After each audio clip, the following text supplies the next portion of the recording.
Zero, this is Marty. I'm in a jam. I need your help right away.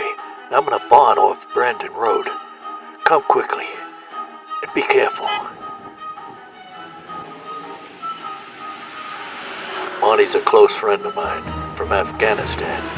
He needed my help, and I come a-running. Seeing Marty's car and the barn, I pulled over.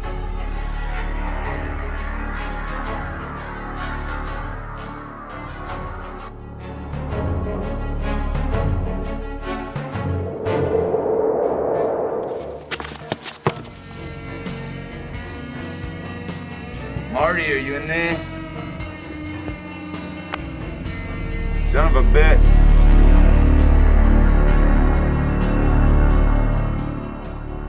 My friend Marty Malone with his throat slit in an abandoned barn was not exactly what I expected to find. When he called me early asking me for my help, he must have been in deep with the wrong types and wanted out. I had no idea how deep and who was involved. I needed a backstory to get a back answer. Marty was basically a screw-up. He hadn't a clue to life's understudy, so to speak. He didn't know that you could get swept away in the current of events. He tried selling cars, rugs, and bugs to no avail. When he did make a little money, he would pick up a bum on the street and take him to a restaurant for a dinner, which takes me to number 3. Marty had a big heart compared to other people. Marty should have been a priest. I believe his girlfriend Nancy is involved. Marty won a huge amount of money in the lottery. Since he didn't like banks, he withdrew most of it, trusting me, his combat friend, with the information, and only I knew where it was. Besides, he didn't like the company she kept. He was in love with her even though he knew her father was a ruthless gangster. He took his chances. This is where she lives, I believe.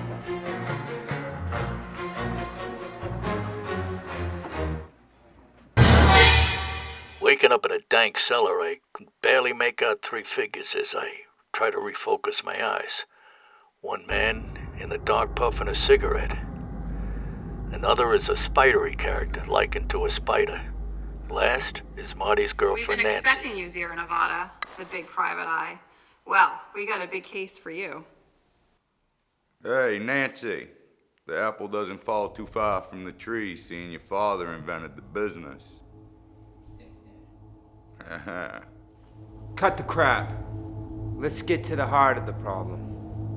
You look like an accident going to some place to happen. What kind of problem could you have?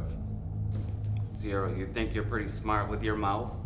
Watch it. You bastards, why'd you have to kill him? We found the notarized letter by his lawyer entrusting you with safekeeping the $600 million, which is a lot of scratch to extend my father's syndicate, us included. After we made him call you before his unscheduled departure, he was no longer needed. So Zero, where's the loot? You know, the brass ring, so to speak? Oh, that's a good one. What are we playing here? Let me see what I can dig up. Spider goes with him for insurance. Everyone knows I work alone.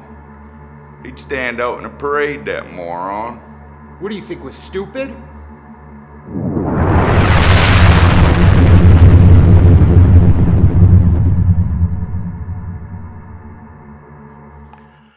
They kept me overnight so Spider could follow me in the daylight in another car. Back in my truck, I proceeded along the highway to the buried treasure as promised. Pulling alongside a wooded area, got my shovel and said, "This is the place." Spider reminded me, no funny business, and we walked together into the woods, with Spider closely behind me, a little too closely.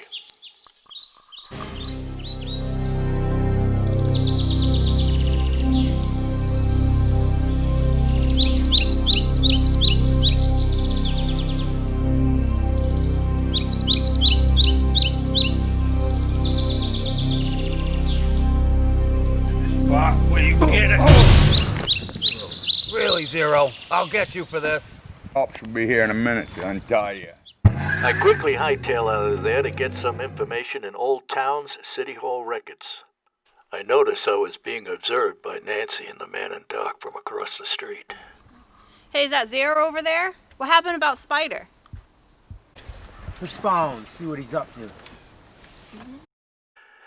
Going through the records in town, I found out Marty's wife died and left 3 teenage girls who are now living with their grandparents in Millinocket. Well, take that. Oh, if it isn't the Greedy twins.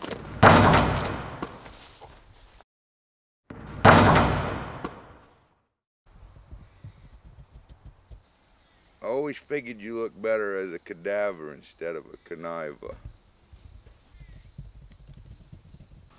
You're really damaged goods now. I left police headquarters having laid out all the details of the case, including Nancy's father.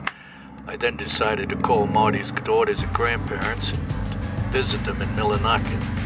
I pulled into a driveway and was greeted by 3 beautiful young lasses, Mercedes, Emily, and Carolyn, as well as their grandparents. I bring a gift from your father before he passed away. He wants you girls to travel the world or whatever makes you happy, or build your castle right here in Maine. Bless you all. I was challenged and met those challenges. On to my next case, hopefully just serving process papers to someone to appear in court. Well, Marty, I hope you agree with me. I transferred all the money into stocks and bonds for your girls. They will be well taken care of. Goodbye, old chap. We had good times. You know, they call me a pirate, cannibal, pariah, and a bat. But I didn't come here just to pass the hat. Zero Nevada, private eye.